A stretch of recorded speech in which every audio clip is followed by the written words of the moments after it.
On the morning of August 15, 1893, a frantic telegram arrived at the Newport Police Department, initiating one of the Gilded Age's most disturbing and unresolved mysteries. Evangeline Cunningham, a 23-year-old heiress to a railroad fortune worth over $40 million, had vanished without a trace from her family's oceanfront estate during the most exclusive social event of the Newport season. What made her disappearance truly chilling extended beyond the circumstances themselves. It was what officials discovered hidden inside her private quarters. Meticulous photographs of 13 prominent Newport families, each marked with cryptic symbols, a leather-bound journal filled with names, dates, and monetary figures that would implicate some of America's most powerful industrialists in a decade-spanning web of blackmail and murder. And most disturbingly, a collection of forged death certificates bearing the signatures of 3 different coroners. Each documented deaths officially classified as accidental, yet all showed identical signs of arsenic poisoning. For over a century, the Cunningham family leveraged their influence to conceal these findings, insisting that Evangeline died in a tragic accident overseas. Federal agents attempting to examine the evidence found their access inexplicably blocked by court orders authorized by judges who had financial ties to the very railroad interests Evangeline had been investigating.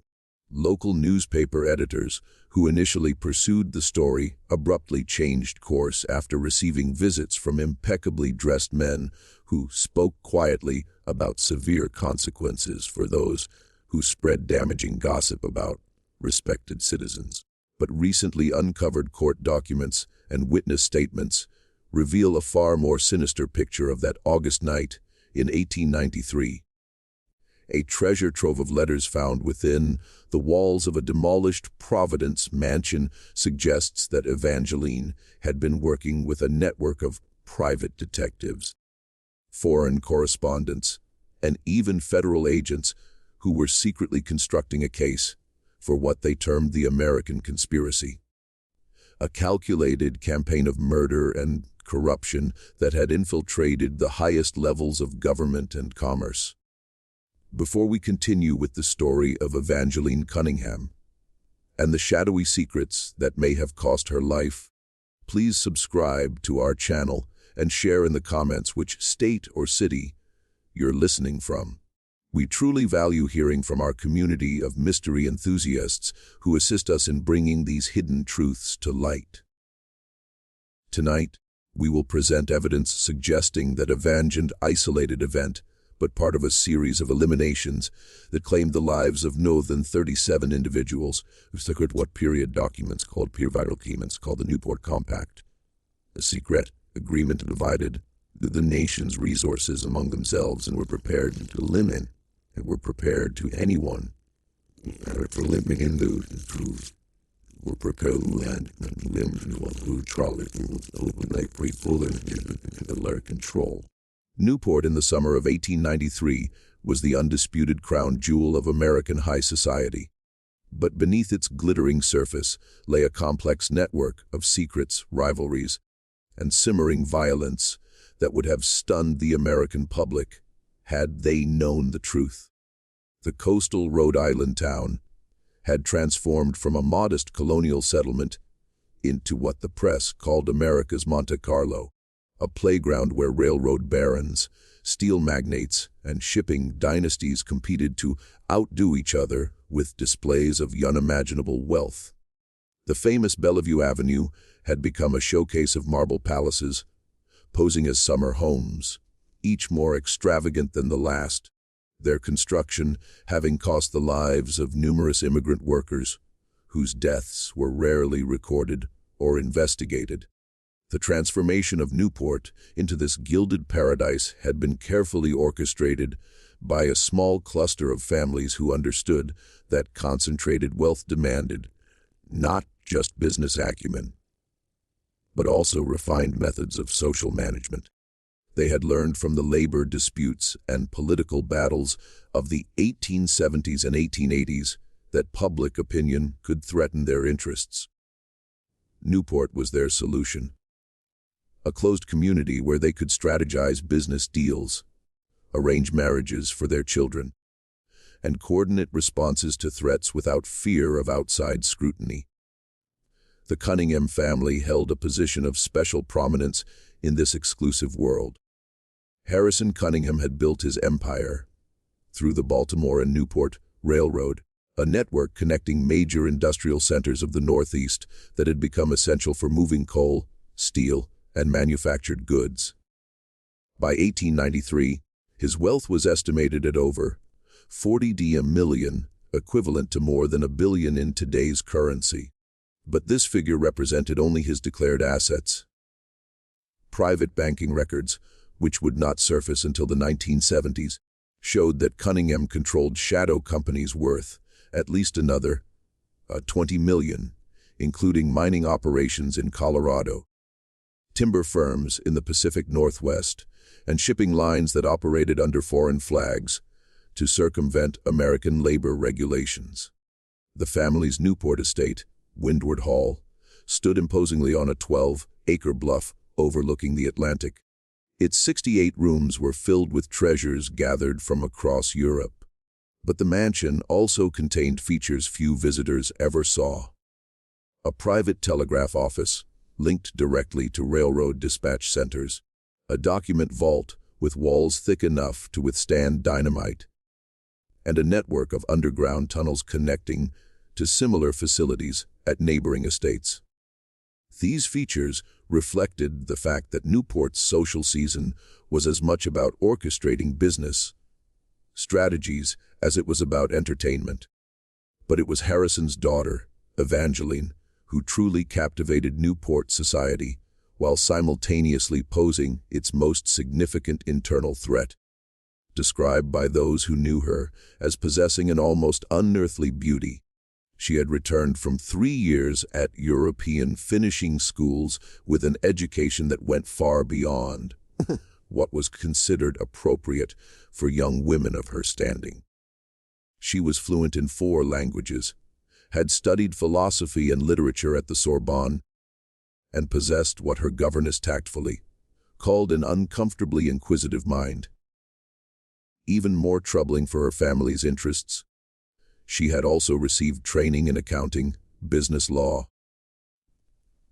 and investigative methods from professors who had no idea they were teaching someone who would use these skills to endanger the entire framework of American corporate power.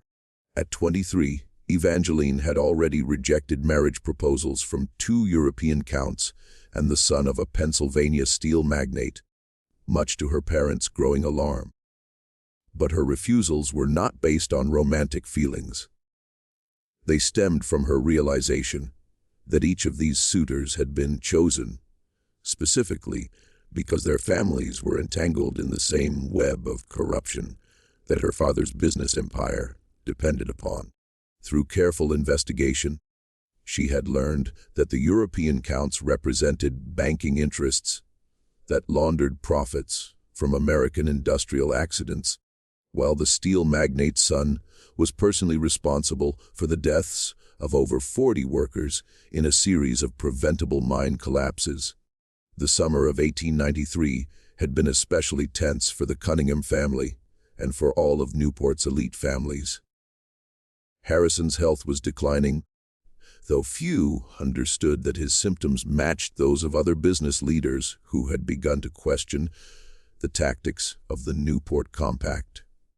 Questions about railroad succession had started circulating among business partners and rivals alike, particularly because several recent accidents had eliminated potential challengers to Cunningham's control of key transportation routes. Evangeline, as the sole heir, would inherit everything, but only if she married before her 25th birthday, according to the terms of her grandfather's will. This legal requirement had created an air of urgency that pervaded every social event that season, but it had also given Evangeline a powerful bargaining position.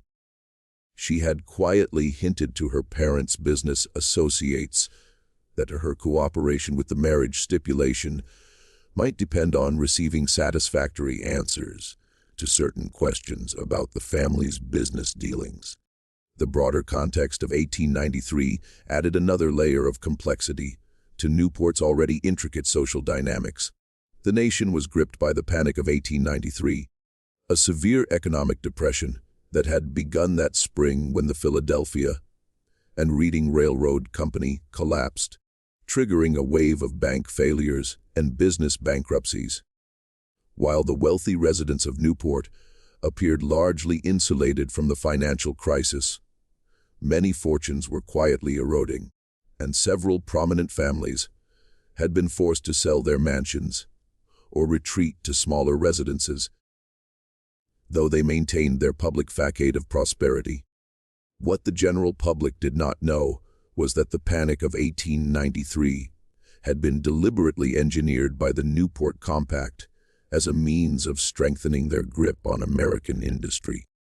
By manipulating credit markets and triggering strategic bankruptcies, they had managed to acquire competitors' assets for a fraction of their true value, while their own wealth remained protected through foreign bank accounts and shell companies. In this environment of manufactured crisis and concealed desperation, Evangeline Cunningham's vast inheritance had taken on an almost legendary quality within Newport's social circles. The psychological atmosphere of Newport in 1893 was further complicated by the presence of numerous European visitors who had come not just for social reasons but as representatives of banking and industrial interests seeking to establish footholds in the American economy. Many of these visitors were taken aback by the level of violence and intimidation they found among America's business elite. Count Friedrich von Stevnen, a German banker who attended several Newport social events that summer, wrote in his private diary, "The Americans talk of business competition, but what I see here is more like medieval warfare fought with modern weapons. These people have organized themselves into feudal domains, each guarding its territory through methods that would shock even the most ruthless European industrialists." The Count's observations were particularly insightful because he had witnessed several incidents that other guests either missed or chose to ignore. During a garden party at the Patton estate, he had seen Theodore Patton in a heated discussion with a man who appeared to be a federal government official. The conversation concluded with Patton handing the official a leather briefcase, after which the official departed immediately without participating in the social events. When von Stevnen discreetly inquired about the incident, he was told that such exchanges were routine business matters that need not concern social guests. The evening of August 14, 1893 began like countless others on Newport's social calendar, but accounts from the time suggest that many attendees knew they were witnessing what might be the final act of a drama that had been building for months.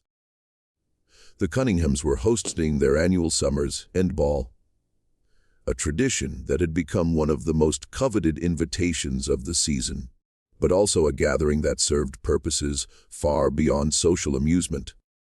Over 300 guests had been invited to Windward Hall, representing not only the pinnacle of American and European society, but also a carefully selected group of politicians, judges, journalists, and business leaders whose cooperation was essential to maintaining the Newport Compact's command over American commerce.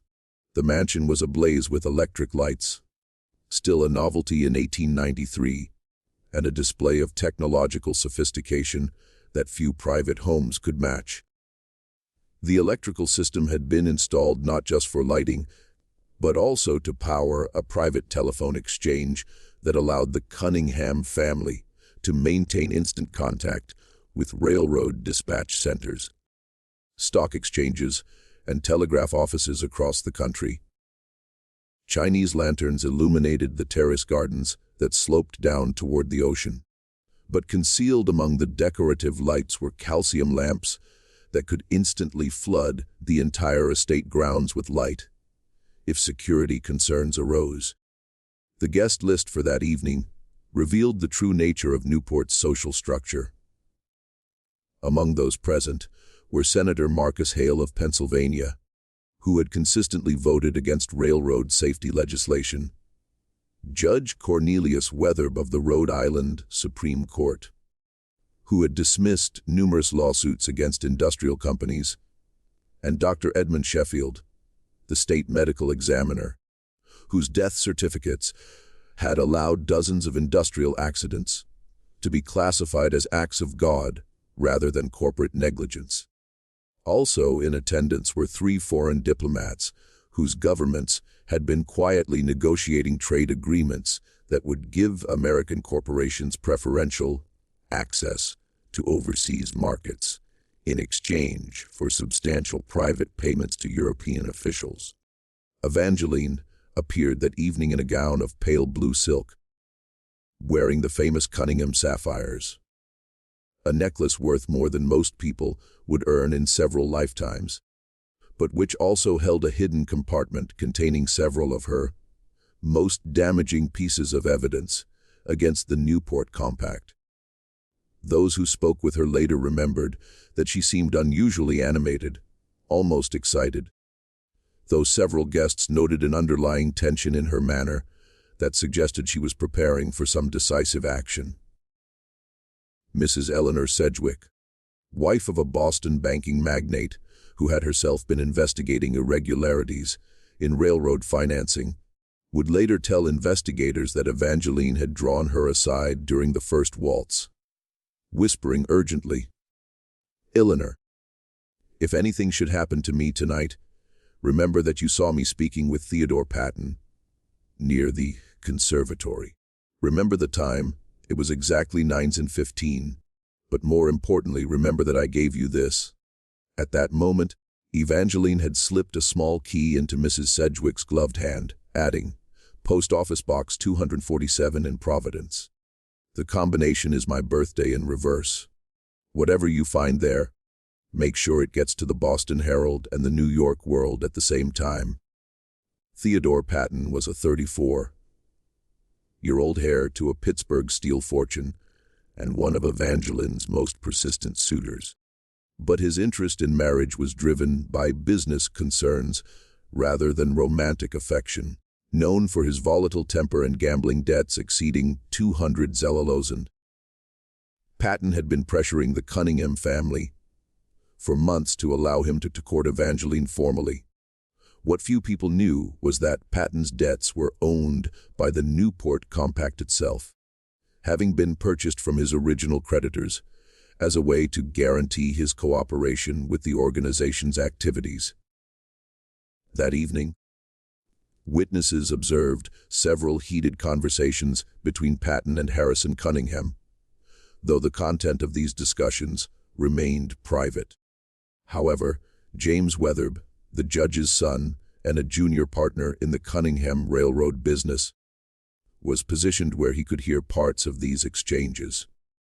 According to his later testimony, Harrison Cunningham was trying to persuade Patton that more direct methods might be necessary to resolve the Evangeline situation, while Patton expressed concern about the foreign complications that such methods might create. The foreign complications referred to Evangeline's extensive correspondence with European journalists and investigators who had been documenting the international scope of American corporate corruption. Through her European education contacts, she had built relationships with reporters from the London Times, the Paris Figaro, and the Berlin Tageblatt, all of whom were preparing exposes about American business practices that violated international law. The Newport Compact had already paid substantial bribes to suppress some of these stories, but Evangeline's cooperation was essential to preventing a coordinated international campaign that could lead to trade sanctions and diplomatic reprisals. As the evening progressed, Evangeline moved through the crowd with an almost frantic energy, engaging in unusually long conversations with various guests, many of whom later reported feeling that she was somehow testing their knowledge or loyalties. Professor Marcus Aldrich of Yale University, who was present as the guest of a prominent Newport family, later recalled being surprised when Evangeline approached him with detailed questions about recent archaeological finds in Egypt.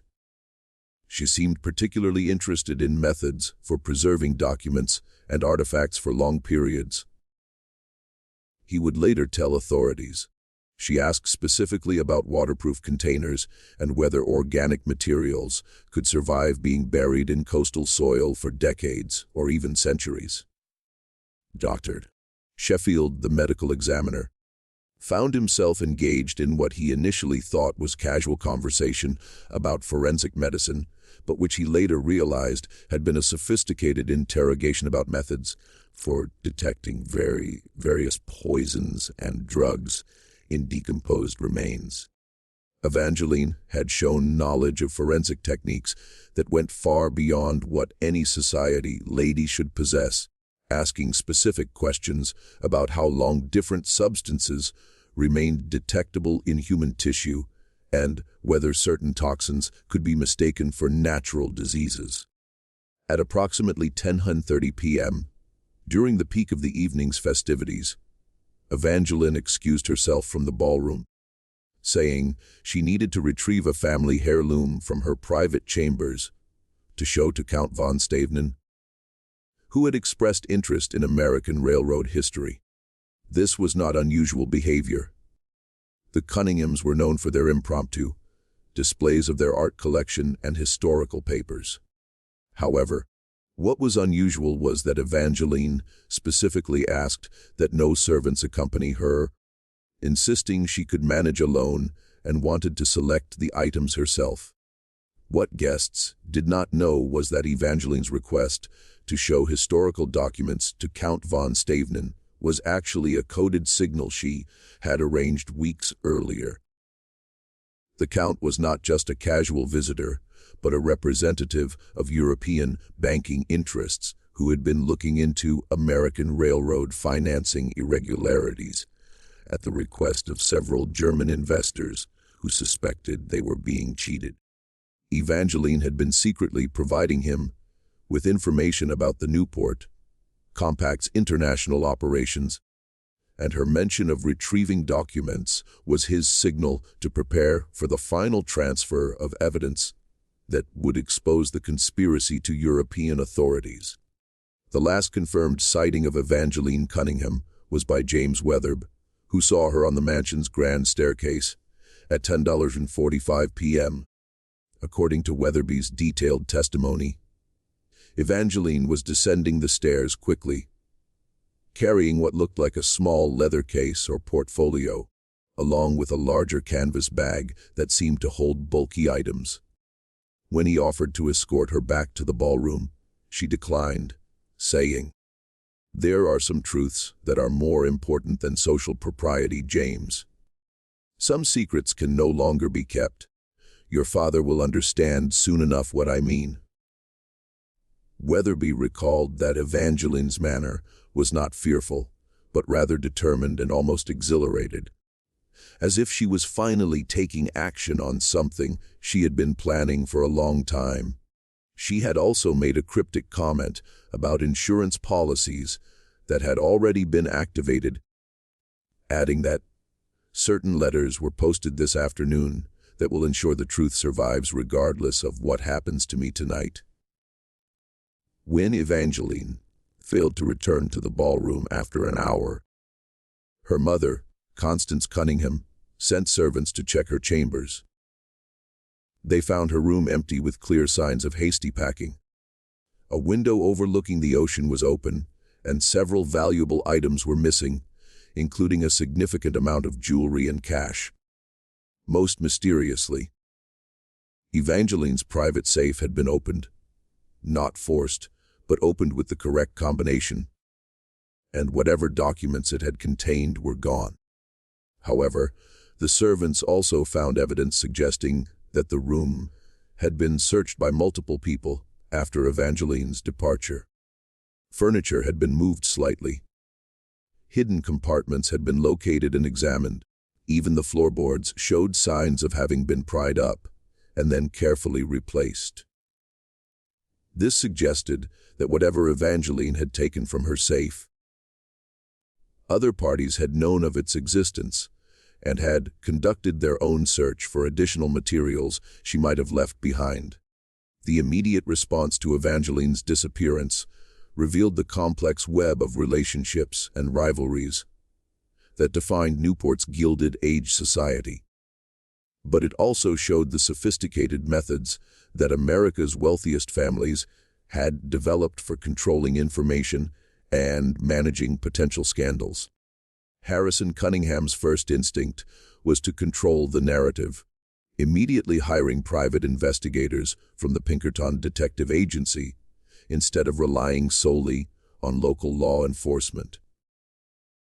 This decision would later prove critical, as it allowed the family to suppress evidence that might have led to a quicker resolution of the case.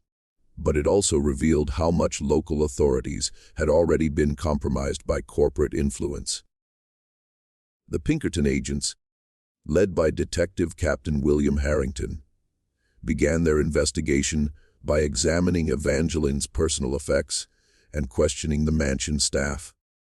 What they found painted a picture of a young woman who had been living a far more complex and dangerous life than anyone had suspected.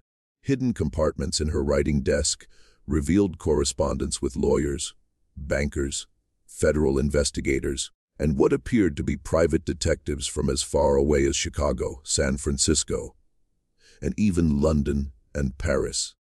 The letters discussed irregularities in railroad contracts, falsified safety inspections, systematic bribery of federal officials, and most disturbingly, coordinated elimination of inconvenient witnesses. Captain Harrington, who had 20 years of experience investigating corporate crimes, later wrote in his private notes that Evangeline's collection of documents was the most comprehensive evidence of systematic corruption he had ever encountered.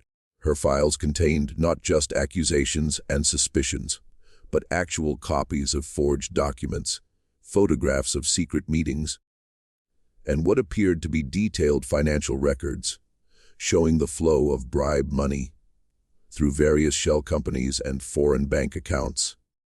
More disturbing were the detailed notes Evangeline had been keeping about the personal lives and business activities of Newport, its most prominent families. A private journal written in a cipher that took the Pinkerton agents 3 weeks to decode. With help from cryptography experts from the Treasury Department, contained damaging information about extramarital affairs, business frauds, political corruption, and what appeared to be an organized conspiracy among several railroad companies to fix prices, eliminate competition, and suppress safety investigations. One entry dated just 2 days before her disappearance read, "The patent contracts are fraudulent. I now have documentary proof that the steel used in the Baltimore Bridge construction was deliberately swapped with substandard materials to increase profit margins." TP personally approved the substitution, knowing that structural failure was virtually inevitable. The original engineering specifications called for grade A steel throughout, but the delivered materials were grade C with falsified certificates. The engineering consultant who discovered the substitution, Robert Henley, died in a hotel fire 3 days after submitting his report. His replacement, Dr. Marcus Webb, was paid $50,000 to certify the substandard materials as acceptable. The Baltimore Bridge, mentioned in Evangeline's notes, had collapsed 6 months earlier during the morning rush hour, killing 17 workers and injuring dozens more. The official investigation had concluded that the disaster was caused by an unexpected ice storm that had placed unanticipated stress on the structure. But Evangeline's documents suggested a far more sinister explanation. If her allegations were true, Theodore Patton, and potentially other members of Newport society, were guilty of premeditated murder disguised as corporate negligence. As Captain Harrington's investigation progressed, he began to uncover a pattern of suspicious accidents and mysterious deaths connected to the various business enterprises controlled by Newport's elite families. In the past 5 years alone, at least 18 individuals who had been involved in investigating railroad safety violations, steel quality issues, financial irregularities, or labor organizing had died under circumstances that, while officially ruled accidental, showed troubling similarities when examined together. The most disturbing case involved David Cavendish, a federal railway inspector who had been looking into safety violations on the Baltimore and Newport line, just 18 months before Evangeline's disappearance. Cavendish had been found dead in his Baltimore hotel room, apparently from a heart attack. However, his widow had insisted that her husband was in perfect health and had recently passed a comprehensive medical examination required for his federal employment. More significantly, she revealed that her husband had been receiving threatening letters for weeks before his death and had recently purchased a substantial life insurance policy after confiding in her that he had found evidence of a conspiracy that reached into the highest levels of government and business. Mrs. Cavendish had tried to give her husband's investigation files to federal authorities, but the documents had mysteriously vanished from their home during the funeral, apparently taken by individuals who had entered without breaking any locks or windows. When she contacted the Cunningham family directly, seeking answers about her husband's death and requesting access to railroad safety records that might support his investigation, she received a visit from two well-dressed men who identified themselves as representatives of interests concerned with preventing the spread of malicious rumors. The visitors had not explicitly threatened Mrs. Cavendish, but they had made it clear that her husband's investigation had been based on misunderstandings and incomplete information that could lead to unfortunate legal consequences if she continued to make accusations against respected business leaders. They had also pointed out that her husband's federal pension would be at risk if his final investigation were deemed to have been conducted improperly, and that her own job as a schoolteacher might be affected if local authorities received reports about her unstable mental state following her husband's death. Shortly after this visit, Mrs. Cavendish received a substantial anonymous payment that arrived with a note suggesting she would be wise to drop her inquiries and move to a different city where she could start fresh without the burden of painful memories. She had complied, relocating to Oregon and never speaking publicly about her husband's death again, but not before secretly giving copies of his remaining investigation notes to a journalist friend who had promised to continue the investigation. That journalist, Michael O'Connor of the Baltimore Sun, had started his own investigation into railroad safety violations, but his efforts had been systematically blocked by officials who claimed that relevant documents had been misfiled or destroyed in routine housekeeping. When O'Connor attempted to interview other federal inspectors, he discovered that several had been transferred to remote locations, while others had been promoted to positions where they no longer had access to operational safety data. O'Connor's investigation had also revealed that the pattern of inspector deaths extended beyond the Cavendish case. In the past 3 years, 7 federal inspectors working on railroad safety issues had died in circumstances that, while individually plausible, formed a statistically impossible pattern when considered together. 3 had suffered heart attacks, despite having no prior cardiac problems. 2 had died in hotel fires that destroyed their investigation files. 1 had drowned under circumstances that suggested he had been drugged before entering the water. And 1 had been killed in what appeared to be a random robbery that occurred just days before he was scheduled to testify before a congressional committee about safety violations. The most chilling discovery in Evangeline's files was a document that appeared to be a price list for various services provided by what was called the Newport Adjustment Bureau. The document, written in code, but with a key that Evangeline had apparently broken, listed fees for permanent solutions to persistent problems, accidental resolution of inconvenient situations, and comprehensive reputation management services. The pricing from $50,000 for simple intimidation to $50,000 for permanent elimination with complete documentary cleanup. Captain Harrington's investigation of this document led him to discover that the Newport Adjustment Bureau was apparently a real organization, operating out of offices in New York, Chicago, and San Francisco that provided what it advertised as discreet consulting services for industrial concerns. However, when Harrington tried to investigate the organization directly, he found that its offices were closed, its staff had vanished, and its business records had been removed from all official repositories. 3 weeks after Evangeline's disappearance, Captain Harrington made a discovery that would fundamentally change the direction of the investigation and reveal the true scope of the conspiracy that Evangeline had been documenting.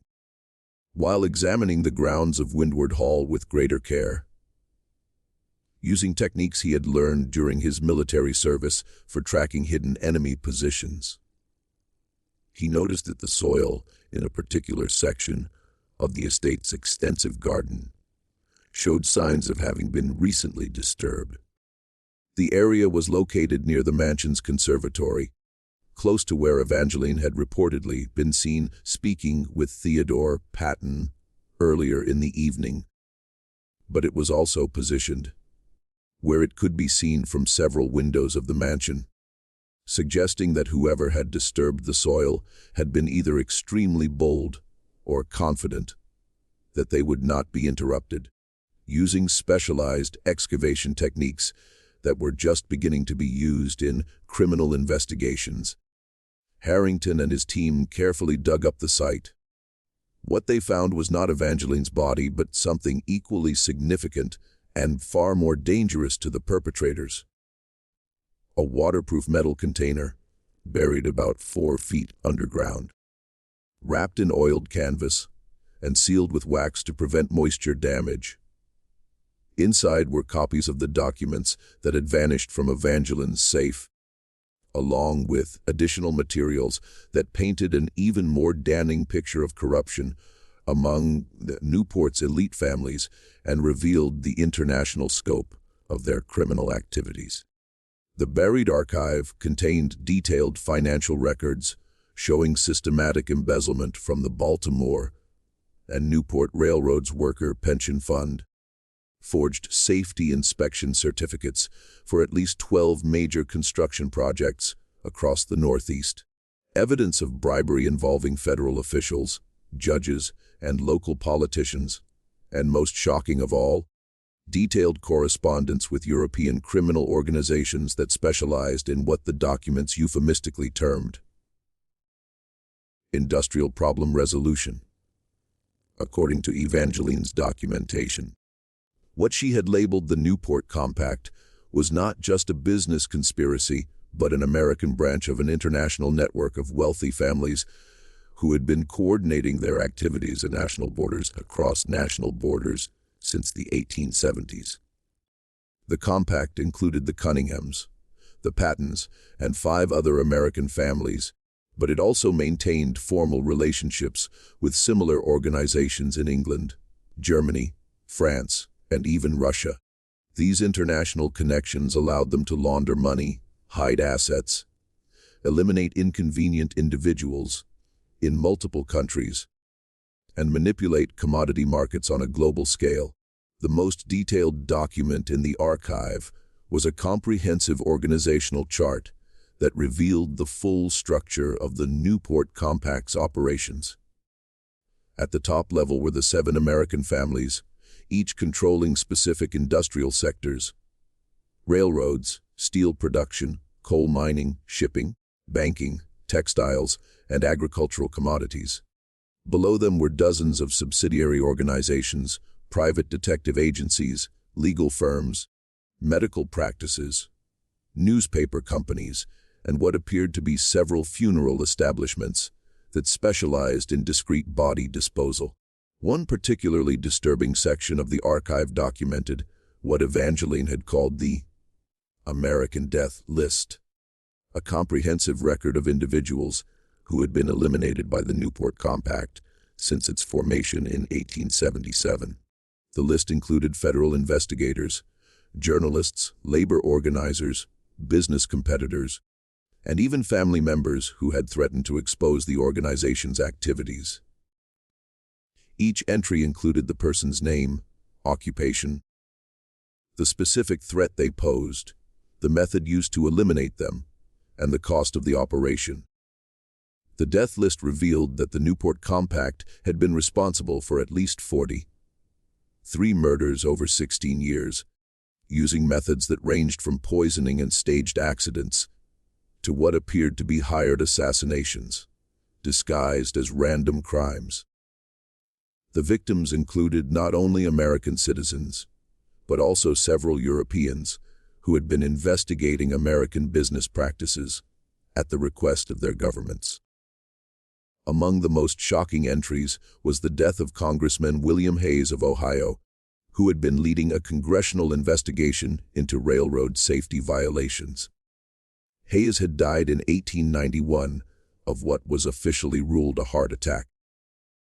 But the archive revealed that he had been poisoned with a substance that mimicked cardiac failure, administered during a dinner at the Union Club in Washington that had been attended by several Newport Compact members. Another entry documented the elimination of Sarah Mitchell, a journalist for the Chicago Tribune, who had been investigating connections between industrial accidents and political corruption. Mitchell had died in a hotel fire that destroyed not only her life, but also her investigation files. The archive revealed that the fire had been deliberately set using a new type of accelerant that burned so quickly and completely that it left no trace of arson, and that Mitchell had been drugged before the fire was set to ensure she could not escape. Perhaps the most chilling discovery in the archive was a document that appeared to be Evangeline's own death warrant, written in the hand of Judge Cornelius Wetherbe, countersigned by Theodore Patton and Harrison Cunningham himself. The document, dated 3 days before the summer's end ball, read, "The EC situation has become untenable. Foreign complications require immediate resolution. Recommend permanent solution with careful attention to documentary cleanup. Suggest maritime disposal to prevent forensic complications. Authorization granted for expenditure up to $75,000 for comprehensive resolution." Attached to this document was a detailed plan for Evangeline's murder, including the method to be used: a drug that would cause apparent heart failure, the location where her body would be disposed of, weighted and dropped into deep ocean water from a private yacht, and the cover story that would be given to authorities and the press: that she had fled with a secret lover to Europe, but had subsequently died in a tragic accident abroad. The plan also included provisions for eliminating any witnesses who might complicate the cover story, with Margaret Flynn and Patrick O'Brien specifically identified as individuals who would need to be managed to prevent them from providing inconvenient testimony. The document noted that Flynn could be discredited by spreading rumors about her mental stability and alcohol consumption. while O'Brien could be transferred to a different position, or if necessary, eliminated in a manner that would appear to be a workplace accident. Captain Harrington's discovery of this archive created an immediate crisis for his investigation. On one hand, he now possessed comprehensive evidence of a criminal conspiracy that reached into the highest levels of American business and government. On the other hand, he realized that his own life was now in danger.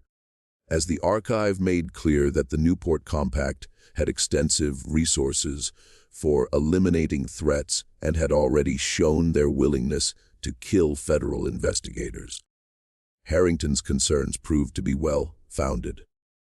Within days of his discovery of the archive, he began to experience pressure from unexpected sources.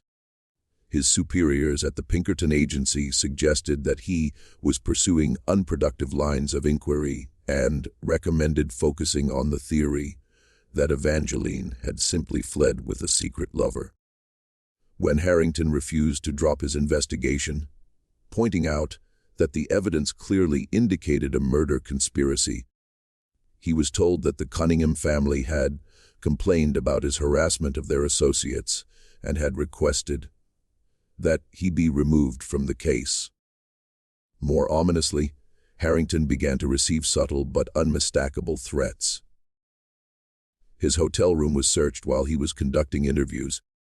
No items were stolen, but his investigation notes had clearly been examined.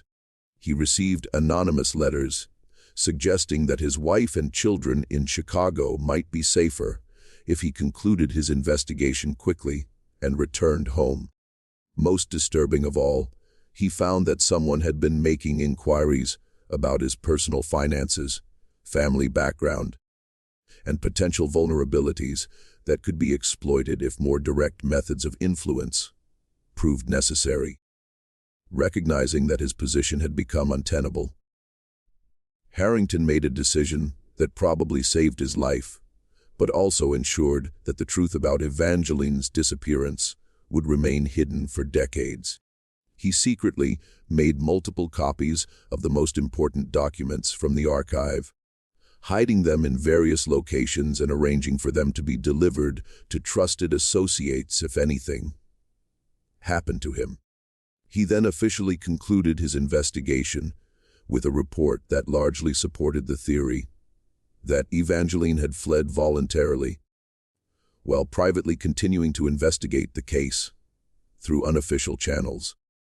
As Captain Harrington delved deeper into the Newport Compact through his unofficial investigation, he began to understand that Evangeline's disappearance was not an isolated incident, but rather the culmination of a systematic campaign to eliminate the most serious threat the organization had ever faced. What made Evangeline particularly dangerous was not just her access to inside information about her family's business operations, but her sophisticated understanding of how to gather evidence, preserve it securely, and coordinate with multiple investigators and journalists to ensure that revelations could not be suppressed. Harrington's continued investigation revealed that Evangeline had been working for at least 18 months with a network of individuals who shared her commitment to exposing the Newport Compact's activities. This network included federal investigators who were secretly documenting corruption in various government agencies, foreign journalists who were investigating American business practices from outside the reach of domestic intimidation, and even several wealthy individuals who had broken with their own families' participation in the conspiracy.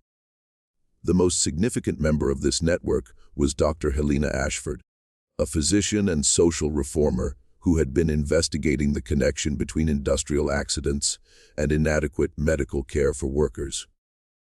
Dr. Ashford had initially become involved when she noticed that workers injured in railroad accidents were often treated by specific doctors who seemed more concerned with minimizing legal liability than providing appropriate medical care. Her investigation had revealed that several medical practitioners were being paid substantial fees to provide false diagnoses that would prevent injured workers from successfully suing railroad companies. Ashford had also discovered that certain hospitals were routinely disposing of workers' bodies without proper examination when they died from industrial injuries, often claiming that the families had requested immediate burial for religious reasons. In reality, these bodies were being destroyed to prevent independent medical examiners from finding evidence of criminal negligence or deliberate poisoning. Dr. Ashford's investigation had documented at least 37 cases where workers had been buried without proper medical examination despite clear evidence that their deaths were suspicious. When Dr. Ashford attempted to present her findings to medical authorities and government officials, she encountered the same pattern of obstruction and intimidation that other investigators had experienced. Medical boards claimed that her evidence was insufficient. Government officials insisted that existing regulations were adequate. And several hospitals where she had tried to conduct examinations suddenly declared that their records had been destroyed in routine housekeeping procedures. More seriously, Dr. Ashford had started to receive threats that became increasingly specific and personal. Anonymous letters warned her that lady doctors who interfere in matters beyond their understanding might find their medical licenses revoked, their reputations destroyed, or their personal safety compromised. When these threats failed to deter her investigation, she discovered that rumors were being spread about her professional competence and personal morality, clearly designed to discredit her work and isolate her from potential allies. Dr. Ashford's connection to Evangeline had begun when the young heiress approached her with questions about detecting poisons in human remains. Evangeline had presented herself as a wealthy dilettante with an interest in forensic medicine. But Dr. Ashford quickly realized that her visitor possessed sophisticated knowledge about criminal investigation techniques and was seeking information for specific practical purposes. Over several months, the two women had developed a collaborative relationship, with Dr. Ashford providing medical expertise while Evangeline contributed financial resources and access to business information. Their partnership had proven remarkably effective, allowing them to document the full scope of the Newport Compact's activities with a level of detail and scientific rigor that individual investigators could never have achieved. Dr. Ashford's medical knowledge enabled her to identify patterns of suspicious deaths that might otherwise have been missed, while Evangeline's business connections allowed her to trace financial relationships and document the flow of bribe money through various corporate entities. However, their collaboration had also made both women extremely dangerous to the Newport Compact, which had responded with increasingly sophisticated efforts to neutralize their investigation. Dr. Ashford discovered that medical colleagues were being pressured to avoid associating with her. Patients were being warned that she was mentally unstable, and hospitals were being told that employing her might result in a loss of funding from wealthy philanthropists. More ominously, Dr. Ashford began to experience incidents that suggested her personal safety was under threat. Her home was burglarized twice, with no valuables stolen, but her medical records and investigation files carefully examined. She received anonymous letters containing detailed information about her daily routines, clearly indicating that she was under surveillance. Most disturbing of all, she discovered that someone had attempted to tamper with her medical supplies, substituting dangerous substances for legitimate medications in a way that could have resulted in the accidental poisoning of her patients. As the pressure on both women intensified, They had developed increasingly sophisticated methods of protecting their investigation and ensuring that their evidence would survive, even if they were eliminated.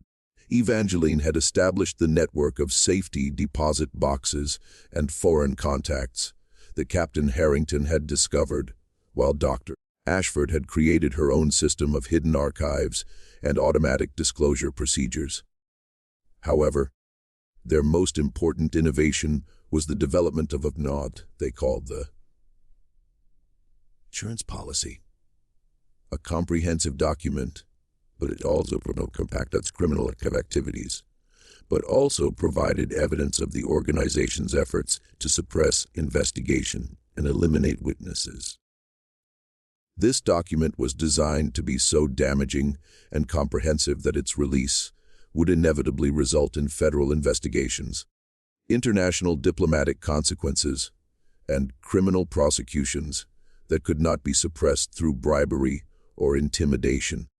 The insurance policy contained not only documentation of past crimes, but also evidence of ongoing criminal activities and detailed predictions about future crimes that the Newport Compact was planning.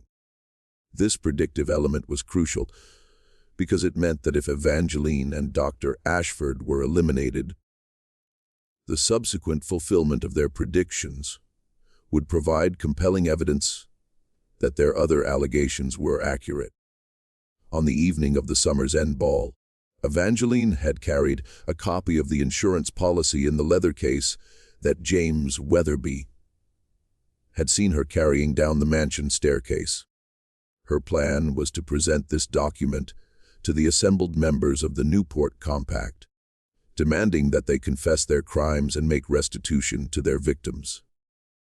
If they refused, she would activate the automatic disclosure procedures that would simultaneously release the document to multiple newspapers, federal prosecutors, and foreign governments. What she had not anticipated was that the Newport Compact had developed their own intelligence network that had been monitoring her activities and had discovered at least some of her preparations. While they did not know the full extent of her evidence or the details of her disclosure procedures, they had learned enough to realize that she represented an existential threat to their organization. This intelligence had led to the decision documented in Judge Weatherby's authorization to eliminate her permanently rather than attempting further negotiation or intimidation. The confrontation that took place in Evangeline's chambers on the night of August 14th was not a spontaneous event, but rather a carefully planned operation that involved not only Theodore Patton and Judge Weatherby, but also several other members of the Newport Compact, who had positioned themselves strategically throughout the mansion to ensure that the operation could be completed without interference. However, before this confrontation took place, Harrington's investigation revealed that Evangeline had managed to complete one final act of defiance that would ultimately ensure a posthumous victory over the Newport Compact. At some point during the evening, she had succeeded in activating at least some of her disclosure procedures, sending coded telegrams to her network of allies and setting in motion the chain of events that would eventually expose the organization's crimes to public scrutiny. Just when we thought we'd seen it all, the horror in Newport intensifies. If this story is giving you chills, share this video with a friend who loves dark mysteries. Hit that like button to support our content, and don't forget to subscribe to never miss stories like this. Let's discover together what happens next in this tale of Gilded Age corruption and murder. The truth about Evangeline Cunningham's final hours began to emerge through an extraordinary convergence of evidence that Captain Harrington would not fully piece together until months after the official investigation had been closed. The breakthrough came when Margaret Flynn, Evangeline's personal maid, finally found the courage to provide a complete account of what she had witnessed on the night of August 14, 1893. Flynn's testimony, corroborated by physical evidence and documentary materials that Evangeline had managed to preserve, revealed a confrontation of stunning brutality that demonstrated the lengths to which America's wealthiest families were prepared to go to protect their criminal empire. According to Flynn's detailed account, the confrontation in Evangeline's chambers had indeed taken place, but not as a spontaneous argument that escalated beyond control. Instead, it was a carefully orchestrated operation that involved extensive preparation and the participation of individuals who had clearly planned and rehearsed their roles. Flynn reported that she had observed unusual activity in the mansion throughout the evening, with several guests making multiple trips to what appeared to be a temporary command center that had been established in Harrison Cunningham's private study. At approximately 11:15 p.m., not 11:30 as she had initially reported, Flynn had heard voices in Evangeline's chambers. However, rather than simply listening through the keyhole, she had utilized a network of servant passages that allowed her to observe the confrontation from a concealed position that provided her with a clear view of most of the room. What she witnessed was not a heated argument, but rather a methodical interrogation designed to extract information about Evangeline's evidence and disclosure procedures. The participants in this interrogation included not only Theodore Patton, Judge Weatherb, and Harrison Cunningham, but also Dr. Edmund Sheffield, the state medical examiner, and two other men whom Flynn did not recognize, but who appeared to be professional criminals rather than members of Newport society. These men were clearly there to provide specialized expertise in what Flynn euphemistically described as physical persuasion techniques. The interrogation began presenting with Judge Evangeline with what he claimed was a legal document that would require evidence of her possession to render all evidence in her delusion after evaluation and for delusion paranations and family needs. When Evangeline refused to sign this document, Dr. Sheffield produced a medical bag containing what he described as therapeutic treatments that will help clarify your thinking about these unfortunate misunderstandings. And her sophist demonstrated both her courage and her sophisticated understanding of the legal and medical systems were being medicals against her. She informed her captors that she had consulted with legal experts about such coercive tactics and understood that any confessions or surrenders of evidence obtained through force or medical coercion would be inadmissible in court. More importantly, she revealed that she had anticipated exactly this type of confrontation and had already activated legal and journalistic procedures that would ensure the truth would emerge regardless of what happened to her. At this point, according to Flynn's testimony, the tone of the confrontation changed dramatically. Judge Weatherb abandoned any pretense of legal procedure and began to describe in graphic detail what would happen to Evangeline if she did not cooperate voluntarily. He explained that the Newport Compact had developed sophisticated methods for eliminating inconvenient individuals that left no trace of foul play, and that they had successfully used these methods to eliminate dozens of people who had threatened their interests. Theodore Patton supplemented the judge's threats with detailed descriptions of what had happened to specific individuals who had previously attempted to expose the Newport Compact's activities. He described the death of Congressman Hayes in Washington, the elimination of journalist Sarah Mitchell in Chicago, and several other cases that Flynn recognized from newspaper accounts she had read.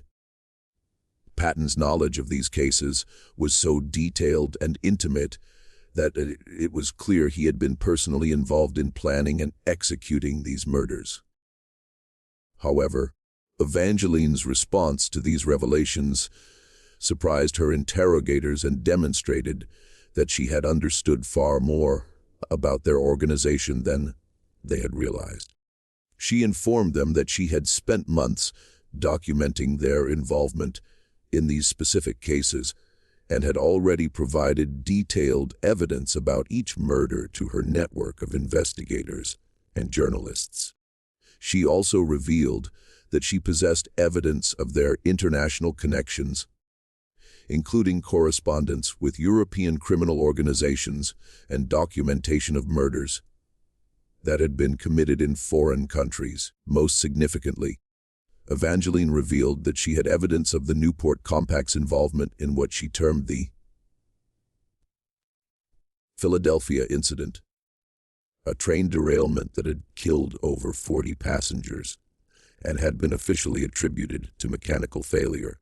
According to her evidence, the derailment had been deliberately caused to eliminate a group of European investors who had been investigating irregularities in American railroad financing.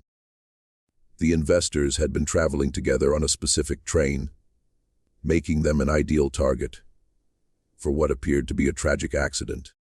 The revelation about the Philadelphia incident created what Flynn described as a moment of absolute silence in the room, as the interrogators realized that Evangeline possessed evidence of their most carefully concealed crime.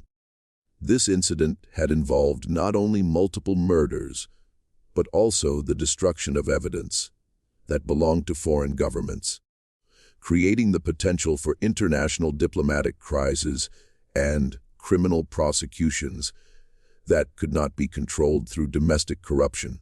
At this point, Sheffield produced a syringe containing what he described as a preparation that will provide immediate relief from these unfortunate delusions. However, Evangeline had anticipated this possibility as well and had prepared for it by consuming a substance that would counteract most common poisons and drugs. She had also positioned various items in her room that she could use as weapons if physical force became necessary. The final phase of the confrontation began when Evangeline attempted to reach the window that led to her emergency escape route. She had prepared this route months earlier, installing a rope ladder that would allow her to descend to a boat that she had hidden among the rocks below the mansion. However, the two professional criminals had anticipated this possibility and had positioned themselves to prevent her escape. According to Flynn's testimony, what followed was a brief but violent struggle during which Evangeline managed to fight off her attackers long enough to throw the leather case containing her most important evidence out the window, hoping that it would either be carried out to sea or recovered by allies who were monitoring the situation from boats positioned offshore. However, she was ultimately overwhelmed by superior numbers and was injected with Dr. Sheffield's therapeutic preparation. The drug did not kill Evangeline immediately, but rather induced a state of paralysis that left her conscious but unable to move or speak. In this condition, she was forced to listen as her captors discussed the specific methods they would use to dispose of her body and eliminate any evidence of their involvement in her disappearance. Judge Weatherby explained that they would wait until the drug had fully taken effect, then transport her body to a boat that was waiting in a secluded cove several miles from the mansion. The boat would carry her body far out to sea, where it would be weighted and dropped into deep water that would prevent recovery, even if the location were somehow discovered. Her personal effects would be distributed in various locations to create the impression that she had fled voluntarily, while forged documents would be created to support the cover story that she had died in a tragic accident in Europe after eloping with a secret lover. However, Even as she lay paralyzed and helpless, Evangeline managed to achieve one final victory over her murderers. Flynn observed that she was wearing a special ring that contained a hidden compartment, and that she somehow managed to activate a mechanism that released a small amount of chemical powder into the air.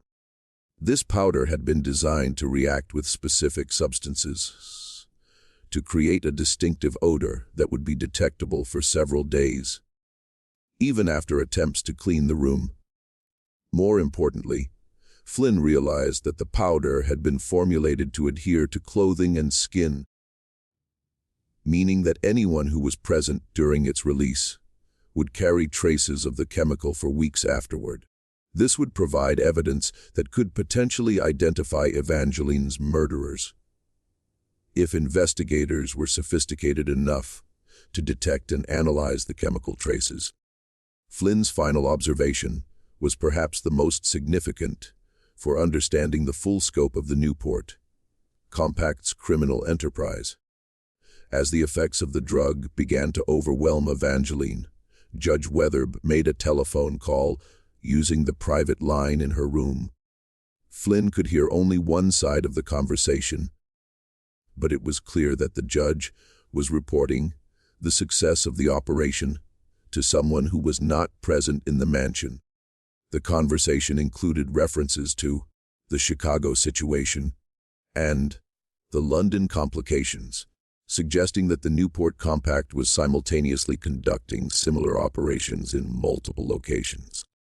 Flynn heard the judge say, "The primary asset has been secured and the documentation issue has been contained. Recommend proceeding with Phase 2 of the containment protocol. The international complications should be resolved within 72 hours. This conversation confirmed that Evangeline's murder was part of a larger operation designed to eliminate multiple threats to the Newport Compact's activities simultaneously.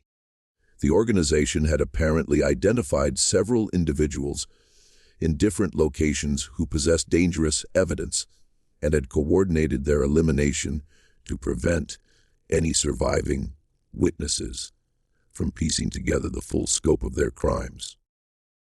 The ultimate resolution of the Evangeline Cunningham case revealed both the extraordinary sophistication of the Newport Compact's criminal operations and the remarkable effectiveness that countermeasures that Evangeline had developed to ensure that her evidence would survive her murder. While her killers succeeded in eliminating her physically, they failed to prevent the disclosure of her evidence, resulting in consequences that ultimately destroyed their organization, even as it allowed most of the individual participants to escape legal punishment. The first breakthrough in exposing the Newport Compact came exactly 10 days after Evangeline's disappearance, when journalists at the New York World, the Boston Herald, and the Philadelphia Inquirer simultaneously received packages containing comprehensive documentation of the organization's criminal activities. These packages had been mailed from multiple post offices across New England, using a system that Evangeline had developed to ensure that even if some deliveries were intercepted, enough evidence would reach its intended recipients to guarantee exposure. The packages contained not only copies of the Newport Compact's internal documents, but also detailed analyses that Evangeline had prepared with the help of Dr. Ashford and other collaborators. These analyses demonstrated connections between apparently unrelated deaths, explained the methods used to corrupt government officials and medical examiners, and provided a comprehensive organizational chart that revealed the full scope of the conspiracy. Most significantly, the packages included predictions about specific actions that the Newport Compact would take in response to Evangeline's disappearance. These predictions proved remarkably accurate, as the organization's efforts to suppress investigation and eliminate witnesses followed patterns that Evangeline had anticipated based on her study of their previous operations. When these predictions were fulfilled with precise accuracy, they provided compelling evidence that Evangeline's other allegations were equally reliable. The newspaper investigations that followed generated enormous public outrage and political pressure that even the Newport Compact's extensive corruption network could not completely suppress. Federal prosecutors were forced to open investigations.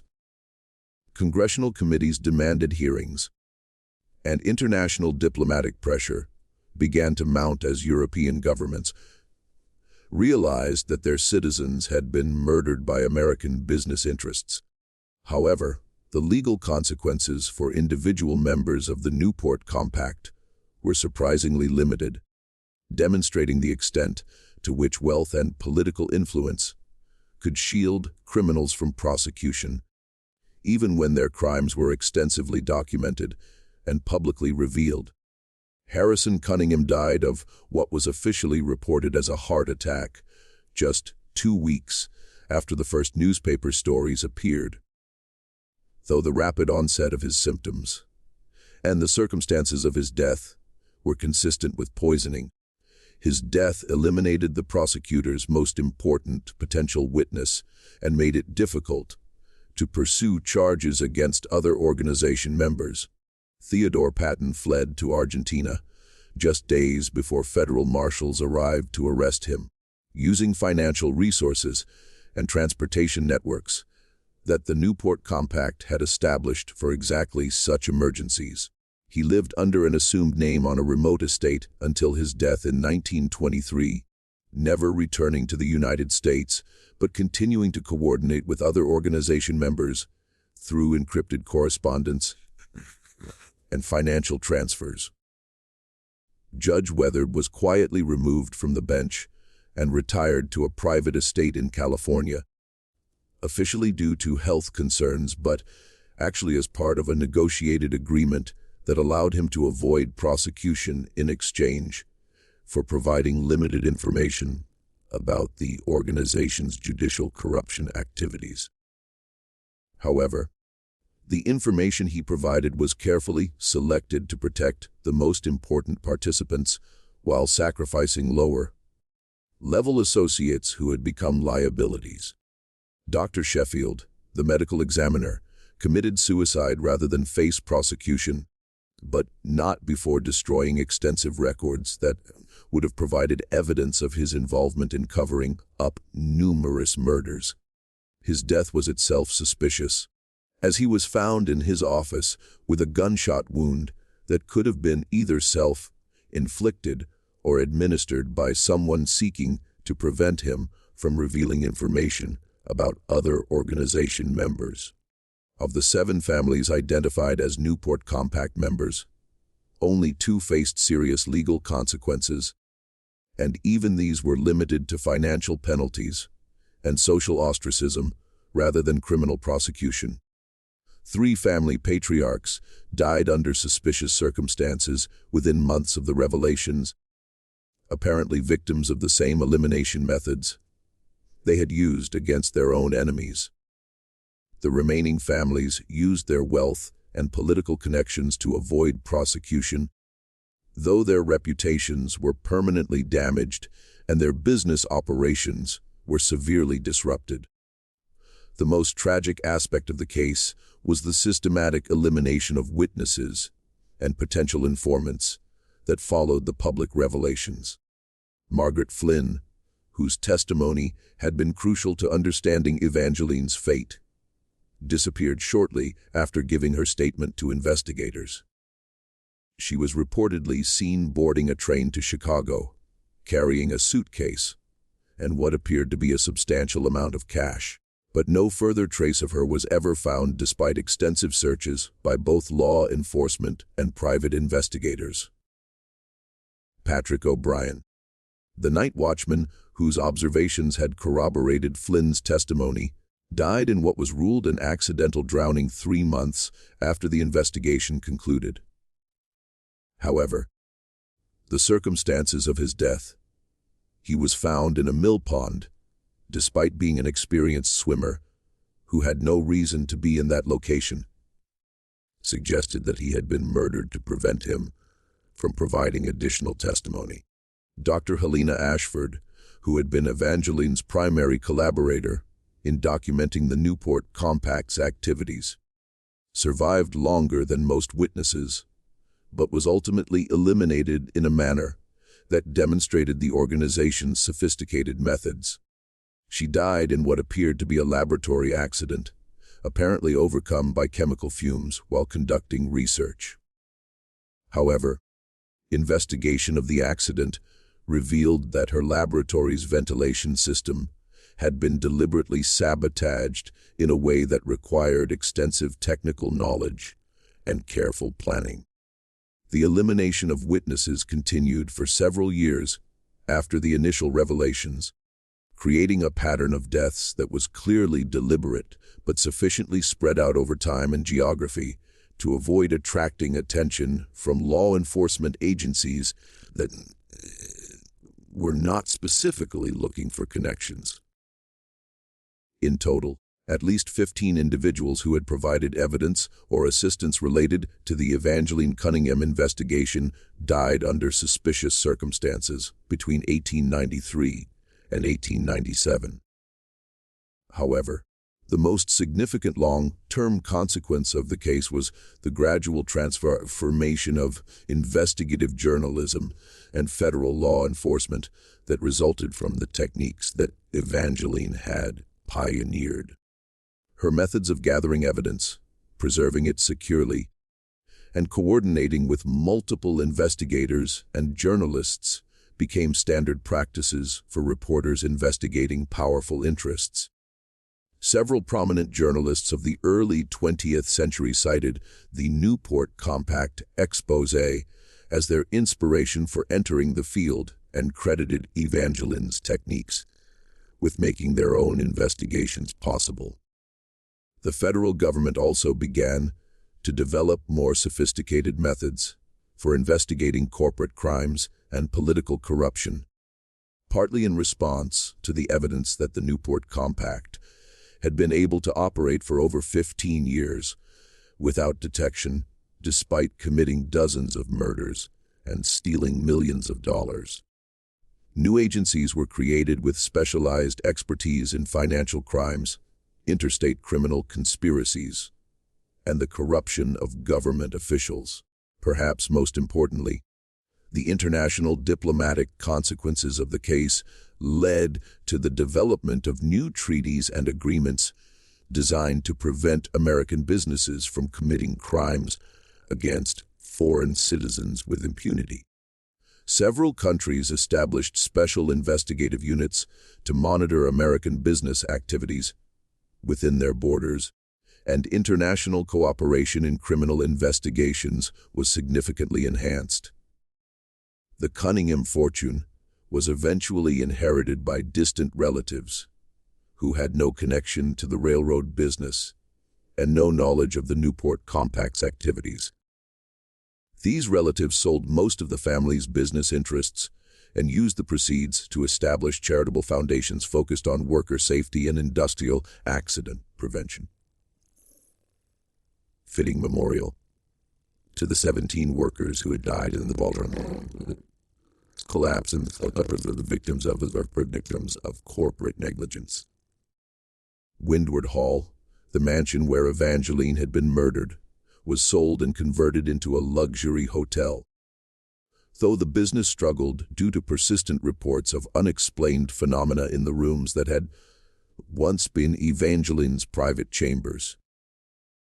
Guests reported hearing voices in the walls, finding documents that would disappear when examined closely, and experiencing dreams that seemed to contain detailed information about historical events they had no way of knowing. The mansion was eventually demolished in 1932 after a suspicious fire that destroyed most of the building, including the room where Evangeline had died. The leather case that Evangeline had thrown from her window during her final struggle was never officially recovered despite extensive searches of the coastline and ocean floor.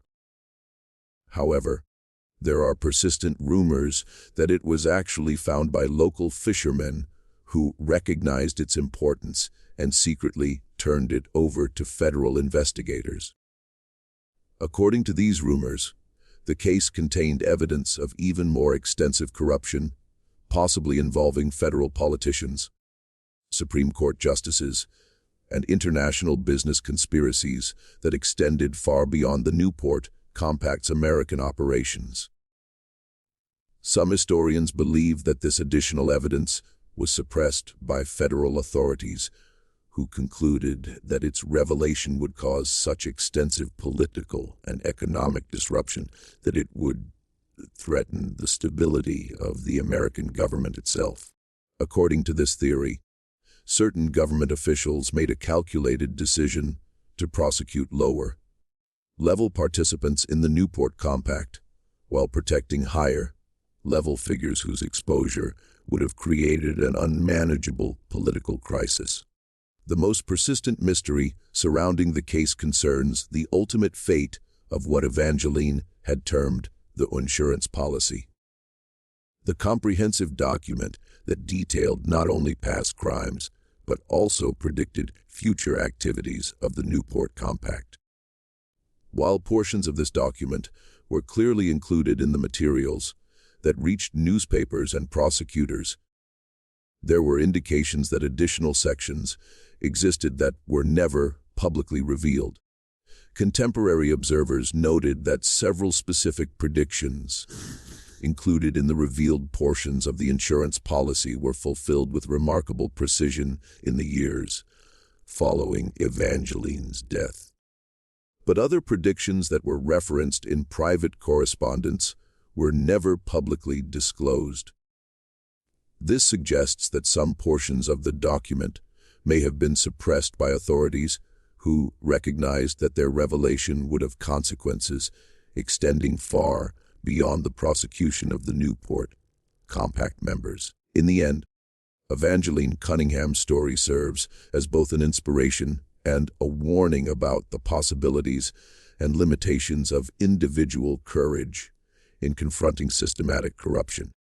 Her sophisticated understanding of criminal investigation techniques, her ability to build networks of allies and collaborators, and her careful preparation of evidence preservation and disclosure procedures enabled her to achieve a posthumous victory over her murderers that would have been impossible for a less prepared and resourceful individual. However, her story also demonstrates the brutal effectiveness of organized wealth and power in protecting itself through violence and intimidation. Even though her evidence ultimately exposed the Newport Compact's activities and led to the destruction of their organization, most of the individual participants escaped serious punishment and continued to live comfortable lives supported by wealth that had been accumulated through murder and theft. Perhaps the most important lesson of the Evangeline Cunningham case is that the struggle between justice and corruption is not a single battle that can be won or lost definitively, but rather an ongoing conflict that requires constant vigilance from individuals who are willing to risk their personal safety for the greater good. Evangeline's sacrifice contributed to improvements in worker safety, government accountability, and journalistic independence that benefited millions of people. But the fundamental systems that enabled the Newport Compact to operate, the concentration of wealth and power in the hands of a small elite, remained largely unchanged. This mystery shows us that even in the face of overwhelming corruption and violence, individual conscience and courage can make a difference. The truth has a way of surviving even when powerful forces attempt to bury it beneath layers of money, influence, and intimidation. Evangeline Cunningham's evidence survived her murder and ultimately achieved the justice she had sought, though at a cost that demonstrates the true price of challenging entrenched power.